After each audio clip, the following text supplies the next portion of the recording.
రైతులు చాలామంది అనుభవాలు ఉన్నవి. దార్లపూడి రవి గారు శ్రీకాకుళం, ఈయన మాపిళ్ళే సాంబా పండిస్తున్నారు. ఆయన పరిచయం చేసుకోవాల్సిందిగా కోరుతున్నాను. 3,000 రకాల అటవీ జాతి విత్తనాలు సేకరించారు ఆయన. 3,000 ఆయన ప్రత్యేకత. అలాగే 600 రకాల కూరగాయలు, వరి, ఆకుకూరలు విత్తనాలు ఆయన దగ్గర ఉన్నాయి. ఒరిస్సా, ఛత్తీస్గఢ్ ఇలా అనేక ప్రాంతాల్లో ఆయన సేకరించిన విత్తనాలు ఆయన దగ్గర ఉన్నాయి. ఆయన మాట్లాడాల్సిందిగా కోరుతున్నాను. వృత్తిరీత్యా నేను ఇంజనీర్గా 2015 సంవత్సరం వరకు చేశాను. చేసిన తర్వాత గురుగారు చెప్పినట్టు ఒక ఫంక్షన్కి వెళ్తే అక్కడ భోజనాలు వడ్డించే సమయంలో ఒక్కొక్కడు ఒక్కొక్క ఐటెం తినడం లేదు. ఒకడికి వంకాయ పడదు, ఒకడికి స్వీట్ పడదు, ఇంకొకటి దొండకాయ పడదు, ఇంకొకటి బెండకాయ పడదు. అందరూ అన్నీ తినే ఆరోగ్యకరమైనటువంటి భోజనాలు ఎక్కడ ఉంటాయి అని ఆలోచిస్తే ఎక్కడ లేని పక్షం లేదు. అలాగే ఆర్టిఫిషియల్ కలర్స్తో వండినటువంటి రకరకాలైన భోజనాలు, వీటన్నింటిని దృష్టిలో పెట్టుకొని అందరూ మన బంధువులే, అందరికీ రకరకాలైనటువంటి ఆరోగ్య సమస్యలతో బాధపడుతున్నారు. సో దానికన్నా ముందు మనం ఆరోగ్యకరమైనటువంటి ఆహారం తయారు చేసుకోవడం ముందు మనం ఆచరించాలి, ఎదుటివాడికి చెప్పాలి. కాబట్టి 2015లో నేను జాబ్కి రిజైన్ చేసి నేను degree in metallurgy, PG in environment science, ఈ రెండు చేసిన అనుభవంతో కొంత వాతావరణ పరిస్థితులు బట్టి డ్రాట్ ఏరియాలో వ్యవసాయ విధానాలు ఎలాగుంటాయన్న దాని మీద కొద్దిగా వేరే విదేశాలు కూడా వెళ్ళడం జరిగింది. ఒక సంవత్సరం పాటు ఒక ఎన్జిఓలో పనిచేసిన తర్వాత మనం సుభాష్ పాలేకర్ గారి తాలూకా కార్యక్రమం 2016లో జరిగింది. అప్పుడు గురువుగారిని కూడా కలవడం జరిగింది. 2016లో కాకినాడలో భావనారాయణ టెంపుల్ పక్కనే ఒక పెద్ద కార్యక్రమం చేశారు. అప్పుడులో వివిధ రకాలైనటువంటి వరి వంగడాలు ఉంటాయని తెలుసు, కానీ చూడడం జరిగింది. ఇలాగ ఉంటాయి, ఈ విధంగా ఉంటుంది, ప్రకృతి వ్యవసాయం ఏంటిది అని ప్రత్యక్షంగా. పూర్వం ఎన్పిఎం అనే ఒక పద్ధతి ఉండేది, నాన్ పెస్టిసైడ్ మేనేజ్మెంట్ అని, ఒక 20 సంవత్సరాల క్రితం ఉండేది. కాలక్రమేణా అది అలాగా స్టార్ట్ చేశారు, మళ్ళీ దాన్ని అలాగా యాక్టివ్గా లేకుండా అయిపోయింది. కొంతమంది ఎన్జిఓలు చేసేవారు.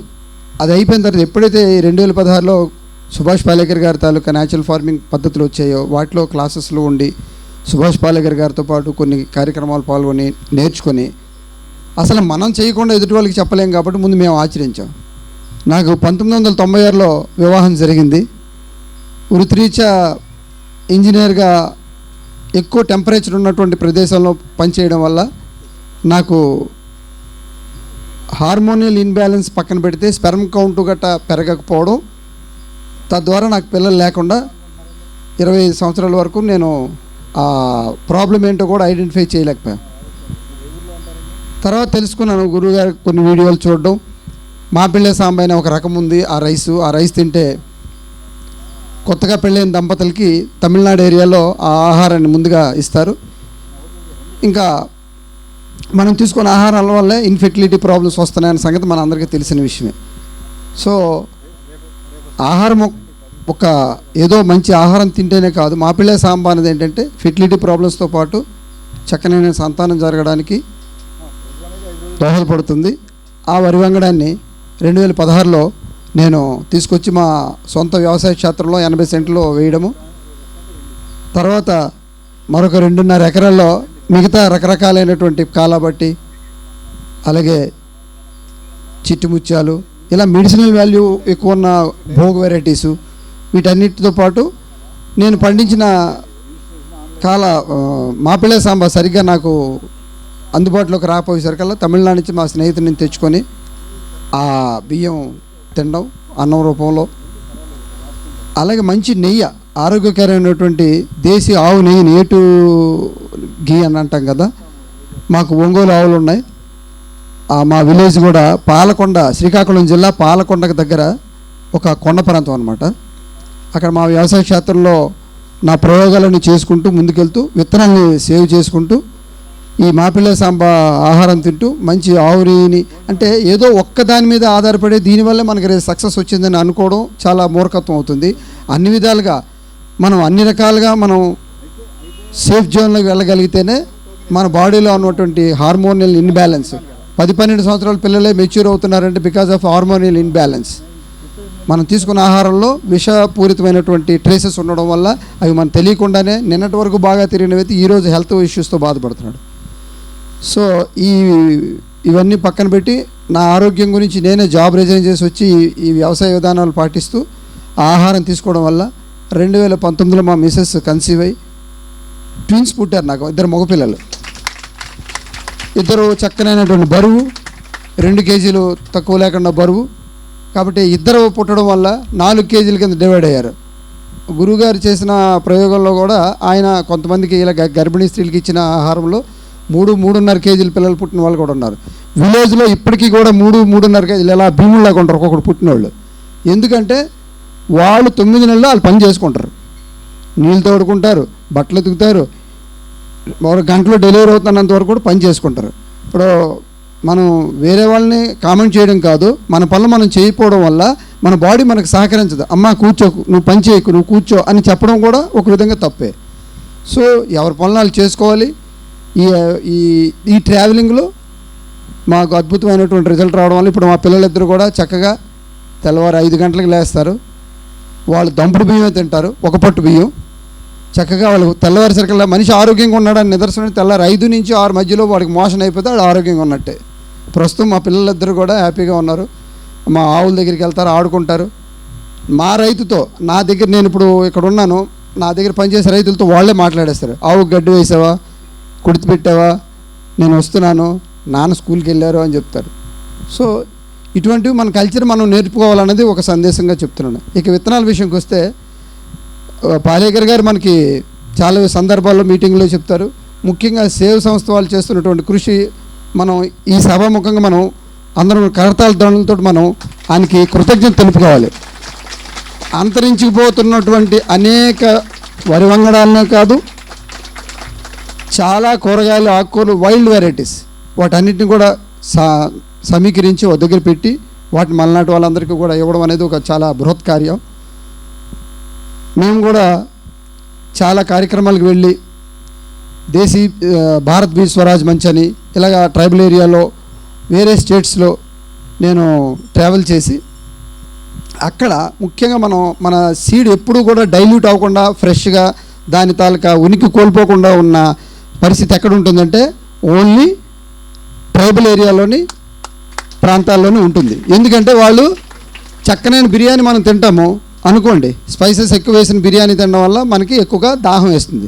మొక్కలకి అంతే. మీరు డిఏపీలు, ఈ యూరియాలు, ఈ కెమికల్ ఫెర్టిలైజర్స్ వేసిన వెంటనే నీళ్లు పెట్టాలి. నీళ్లు పెట్టాలంటే అవకాశం ఉంటుంది, ఉండకపోతుంది. ఆటోమేటిక్గా అది చచ్చిపోవడానికి అవకాశం ఉంటుంది. ట్రైబల్ ఏరియా వాడు చచ్చినా సరే వాడు ఒక్క గింజ కూడా ఏ విధమైనటువంటి యూరియా కానీ డిఏపి కానీ ఏం వేయడు. వాడు బహుపంట విధానం చేస్తాడు. వర్షం వచ్చినప్పుడు వరి వేసుకుంటాడు, చుట్టూ కూడా క్రీపర్స్ వేసుకుంటాడు. వాటర్ లేని ఏరియాలో కూడా మొక్కజొన్న, జొన్న, గంటి, సజ్జ, రాగి, చిరుధాన్యాలు అన్నీ వేస్తాడు. మనకు తెలియని చిరుధాన్యాలు, తృణధాన్యాలు, పప్పు ధాన్యాలు ఏది ఉండదు, ఏది వియ్యలేదు అన్నాను కదా. కొండోడు వ్యవసాయం అంటే ఇట్ ఈస్ బెస్ట్ ఎగ్జాంపుల్. మా అమ్మగారు అదే అంటారు, నువ్వేంటారు అన్నీ ఒకే దగ్గర వేసావంట.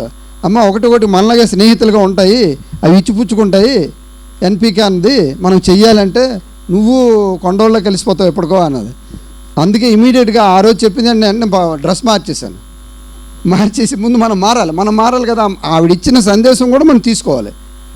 ఇచ్చి ఎప్పుడైతే ఈ ట్రైబల్ ఏరియా నుంచి సీడ్స్ కలెక్ట్ చేసుకున్నామో ఆ సీడ్స్ని ఇప్పుడు గురువుగారు చెప్పినట్టు అంతరించిపోతున్నటువంటి ఈ మొక్కల్లో కూడా అటవీజాతి ఉత్పత్తులు కూడా అంతరించిపోతున్నాయి.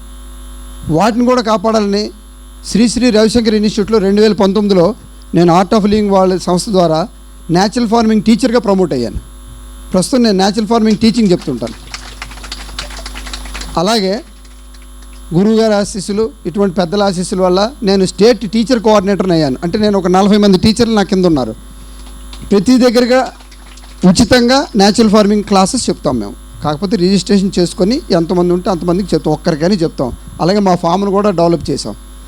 సో ఇలా చెప్పుకుంటూ పోతే హరికథలాగా ఉంటుంది. నా నెంబర్ చెప్తాను, రాసుకోండి. ఎవరికైనా దేశీ వరి విత్తనాలు కానీ లేదా కూరగాయలు, వనమూలికలకు సంబంధించినవి కానీ కావాలంటే నా నెంబర్ నోట్ చేసుకోండి. మా నెంబరు 8639456848. చివరిగా మా తాతగారు బొబ్బిలి రాజావారి ఆస్థానంలో ఆస్థాన వైద్యుడు, రాజవైద్యుడు. ఆయన సుశ్రుత సంహిత, చరక సంహిత అనే గ్రంథాలని ఆయన దగ్గర ఉండేవి, ఉన్నాయి. ఇప్పుడు ఆయన అయితే ప్రస్తుతానికి కాలం చేశారు. మా ఇద్దరు మేనమావులు కూడా ఈ రాజవైద్యం చేస్తున్నారు. ఉంగరాడ గ్రామం, గుళ్ళపాడు పంచాయతీ, రేగిడామదవలస మండలం, విజయనగరం జిల్లా. ఇప్పటికీ కూడా రాజవైద్యం పేరుతో చక్కనైనటువంటి భస్మాలు, పుటం పెట్టినటువంటి ఈ ఔషధాలన్నీ చేసి చాలా వనమూలికల్ని వాడుతున్నారు. వాళ్ళకి కావాల్సిన వనమూలికలు కూడా మా వ్యవసాయ క్షేత్రంలో నేను బోర్డర్ క్రాప్స్ కింద వేసుకొని వాళ్ళకి నేను అందిస్తున్నాను. చిత్రమూలం, క్యాన్సర్ మెడిసిన్స్ సంబంధించినవి, యాస్పెరగాస్, శతావరి, అలాగే ఇవన్నీ కూడా వనమూలికలు చాలా ఉన్నాయి. వాటన్నిటిని కూడా మేము ఒక పద్ధతిలో పెంచి అందిస్తున్నాం. మీరు ఎప్పుడైనా మా ఫామ్ విజిట్ చేయాలంటే పాలకొండకి 8 కిలోమీటర్లు, రాజాంకి 12 కిలోమీటర్లు. సో నాకు ఈ అవకాశం ఇచ్చినటువంటి గురువు గారికి నమస్కారం చేసుకుంటూ, పాదావందనం చేసుకుంటూ సెలవు తీసుకుంటున్నాను.